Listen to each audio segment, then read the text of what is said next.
Well, hi, everybody. I'm Don Stewart, and welcome to another edition of Breaking News for this Thursday, the 27th day of June, 2024.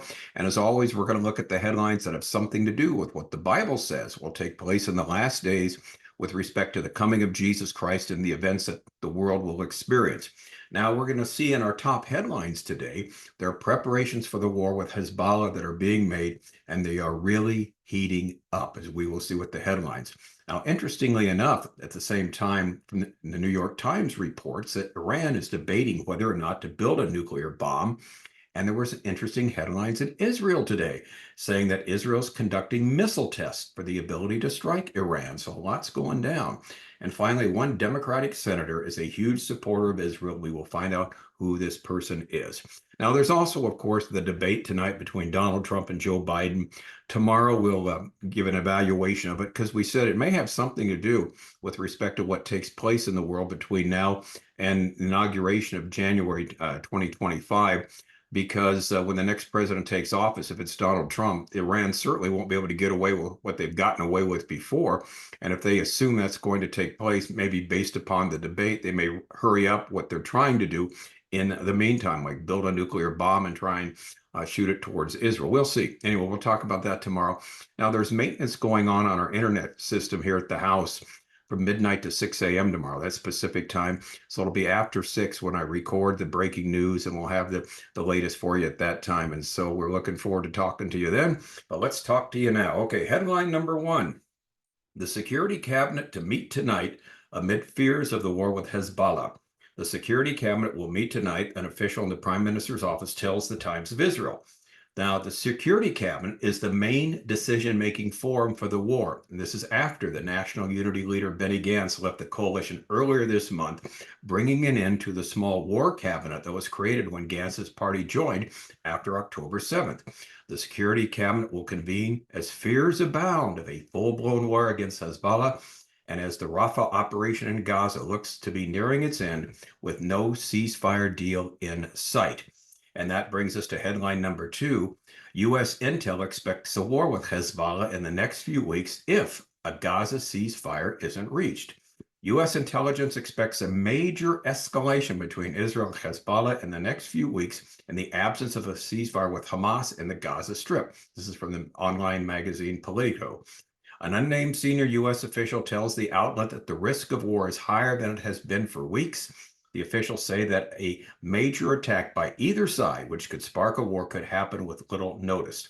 Amid travel warnings from Washington and several European countries, two senior officials who spoke to Politico said the start date of the war was unclear, but that Israel was requiring arms and building up forces quickly.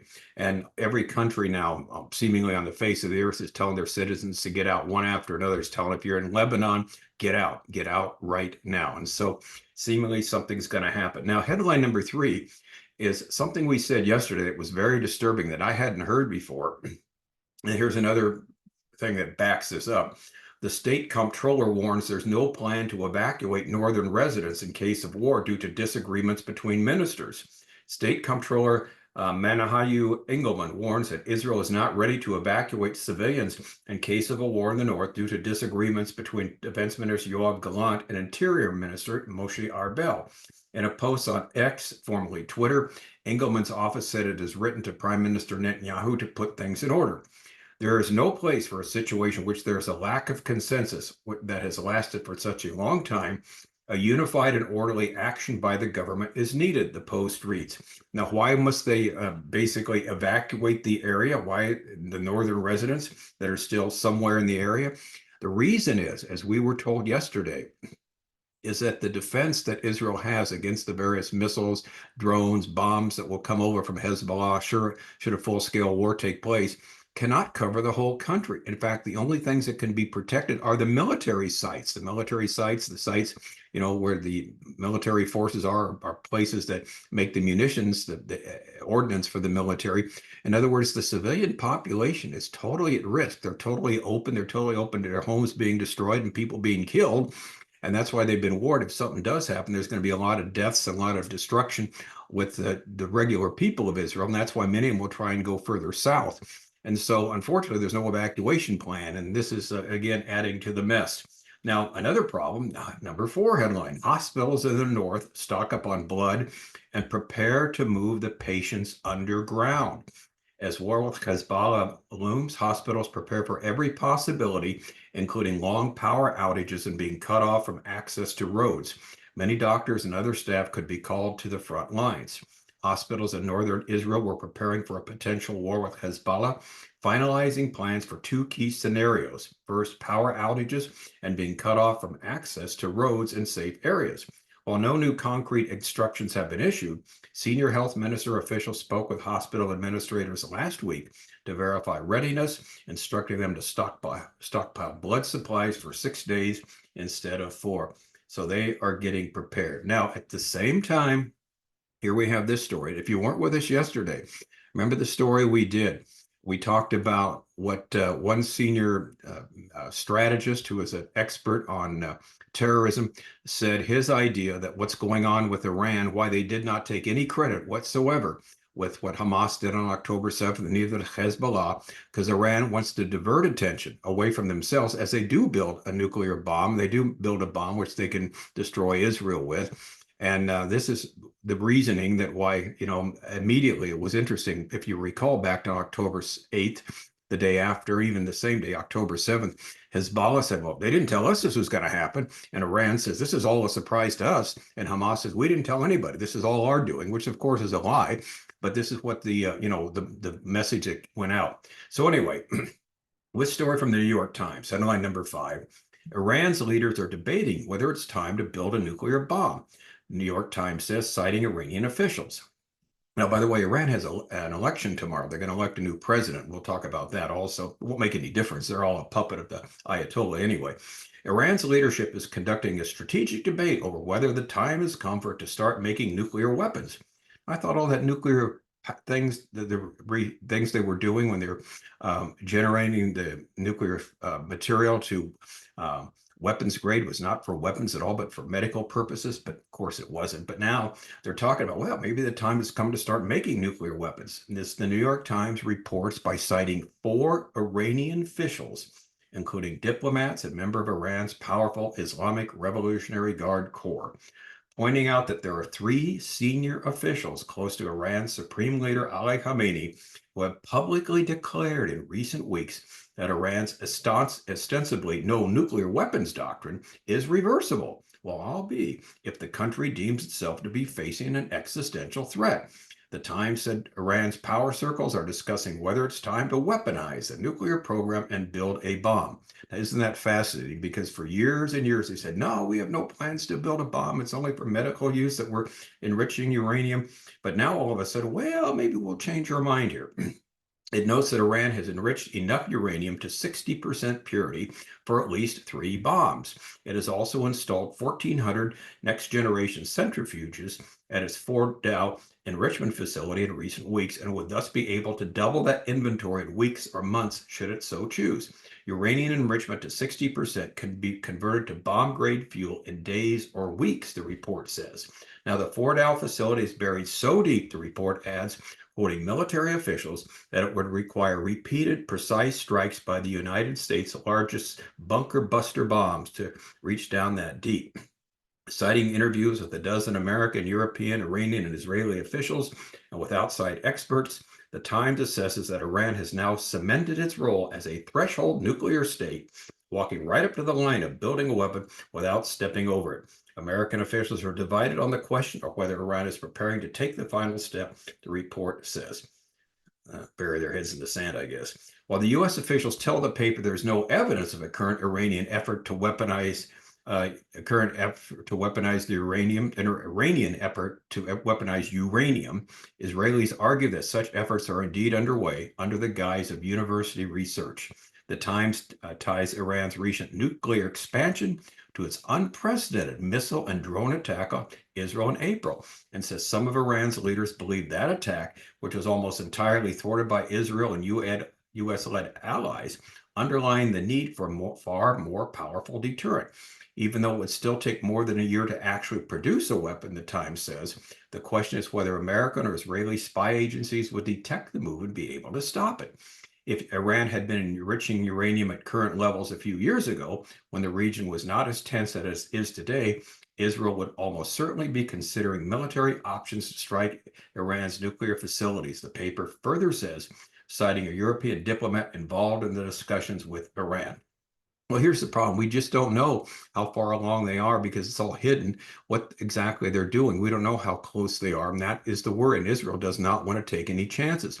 Now, by the way, what happened on April 13th and 14th, why Iran did this, basically what it seems they were doing is sending all these bombs and drones and missiles over to test and see the response again of the United States, Israel, and the other countries that help, should they do this again? Because what they would do, obviously, if they're going to send a nuclear bomb over, they're not going to send it by itself. They're going to have all kinds of drones, missiles, and bombs that are sent to Israel with the nuclear bomb, obviously, somewhere in the midst of it, because they don't want to highlight, hey, this is a nuclear bomb, because Israel can shoot it down. But if they overwhelm Israel, their hope is, of course, that the nuclear bomb would get through. And so this is one of the worries that Israel has at the present time. So we'll see. But Israel cannot take the chance. And here's our next story. Israel reportedly conducts missile tests capable of reaching Iran. Now, earlier today, we talked about Netanyahu and there's a couple of stories actually more on that, putting together a committee that needs to look into this in great detail right now because of the worry that this could happen soon.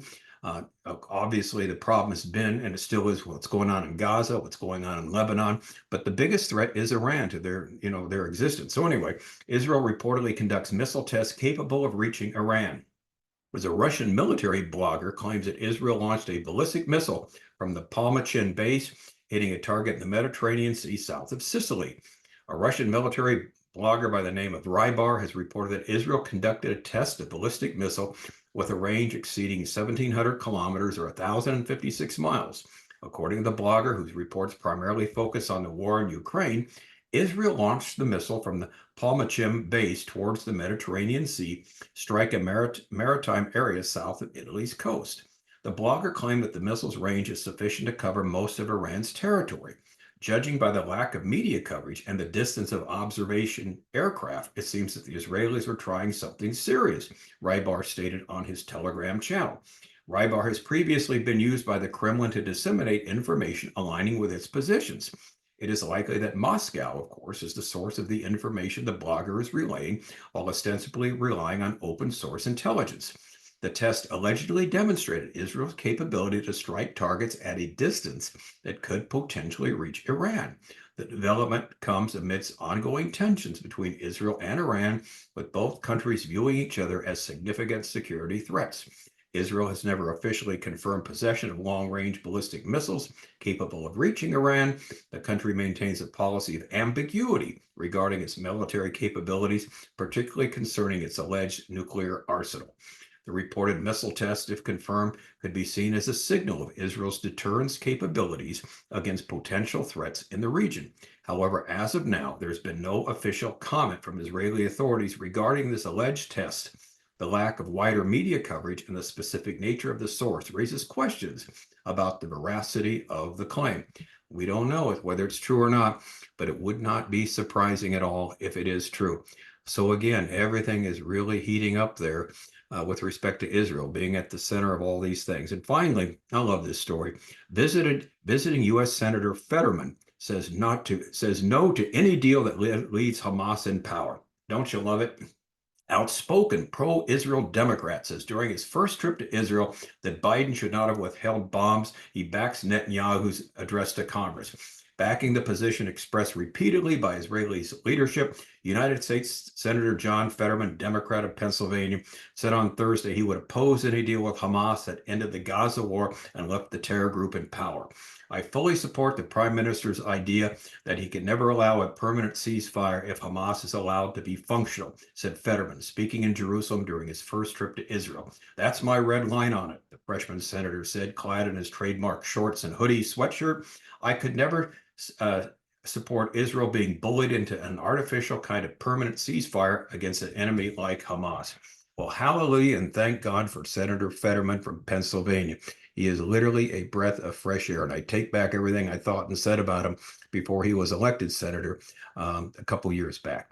All right. Anyway, many things going on. Of course, the debate tonight between Biden and Trump. I'm sure most of you will be watching it. Again, we have resources available. If you're new to us, because there's new people signing on and joining with us every day, our website, Educating Our World, we have 11 different topics that we have PDF, books in PDF form, portable document form, including the topic of Bible prophecy. There's 65 books in total and a dozen on Bible prophecy. They're all free. We charge for nothing. Everything we do is free. It's, that's our ministry. So free downloads, please take advantage of it. Particularly the book 25 Signs. We're near the end. If you're interested in Ezekiel 38, 39 war, we've got a whole book on that. We've got books on the final Antichrist, or 2 on the rapture of the church, and other books on Bible prophecy. Anyway, so we'll be back to you tomorrow morning. Like I said, I'll be sometime after, probably around 6:30 a.m. Pacific time, when we allow, when they allow us to record, and then I have to write the summary for the broadcast. So we'll get it there for you tomorrow morning. All right. Until then, I'm Don Stewart. Thank you so much for watching. Until then, as always, may the Lord richly, richly bless.